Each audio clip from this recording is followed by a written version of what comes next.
아킬레스건하고 다른 게 뭐냐면 근육이 아주 풍부합니다. 이 아킬레스건이 만성 파열에 있어서는 그게 아무리 잘 꼬매놔도 힘을 잘 못 받거든요. 그러다 보니까 재파열도 잘 생길 수 있고, 그리고 억지로 당겨 놓다 보니까 그 자체가 아무래도 딱딱하게 굳어왔고, 수술은 잘 해놨음에도 불구하고 계속 아플 수가 있는데요. 안녕하세요, 두발로병원 이강입니다. 아킬레스건 파열 방치하면 정말 수술이 어렵나요? 아킬레스건을 전문으로 보는 의사 입장에서는 이런 경우가 꽤 많이 있습니다.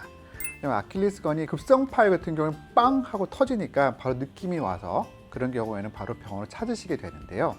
우리가 아킬레스건에 염증이 오래돼서 그 건염이 진행을 하다가 만성 파열이 진행되는 경우도 있거든요. 그런 경우에는 증상이 별로 없어요. 서서히 해서 뚝 끊어졌다가 나도 모르고 지내는데 어느 순간에 계단을 오르내리려고 한다든지 뛰려고 하면 그게 잘 안 돼서 그제서야 병원에 와서 보니까 이 아킬레스건이 끊어졌는데 시간이 오래 흘렸다 보니까 말려 올라간 건 겁니다.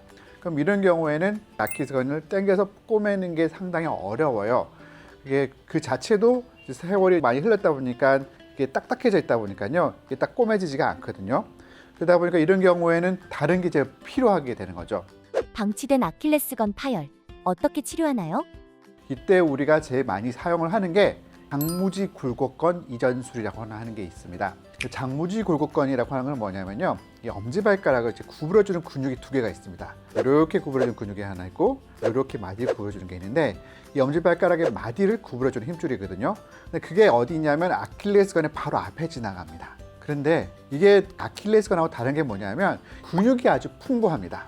아킬레스건이 만성 파열에 있어서는 그게 아무리 잘 꼬매놔도 힘을 잘 못 받거든요. 그러다 보니까 재파열도 잘 생길 수 있고, 그리고 억지로 당겨 놓다 보니까 그 자체가 아무래도 딱딱하게 굳어왔고, 수술은 잘 해놨음에도 불구하고 계속 아플 수가 있는데요. 만약에 아킬레스건 앞에 있는 장무지 굴곡건을 같이 보완을 해주게 되면 피가 잘 통하는 조직이다 보니까 만성 파열된 부분에 혈액 공급이 잘 되게끔 해줌으로 인해 갖고 다시 아킬레스건의 재생에도 상당히 도움을 많이 받을 수가 있고요. 또 하나는 그 힘줄 자체가 힘을 잘 받다 보니까 또 아킬레스건을 대신해서 다시 점프하고 문제가 없게끔 해주는 그런 힘줄이 되겠습니다. 엄지발가락 힘줄 사용 시 엄지발가락은 못 쓰게 되나요? 이 아킬레스건을 보완할 때 쓰는 그 장무지 굴곡건은 엄지발가락의 마디만 구부러주는 거지, 실제 엄지발가락 구부러주는 힘줄 하나 더 있거든요. 그러다 보니까 아킬레스건 근처에서 그거를 채취해서 사용하게 되면 그때는 발가락 자체에 구부리는 문제가 없기 때문에요. 수술 끝나고 나서 다음날부터 제가 바로 구부리는 연습 많이 하라고 하거든요.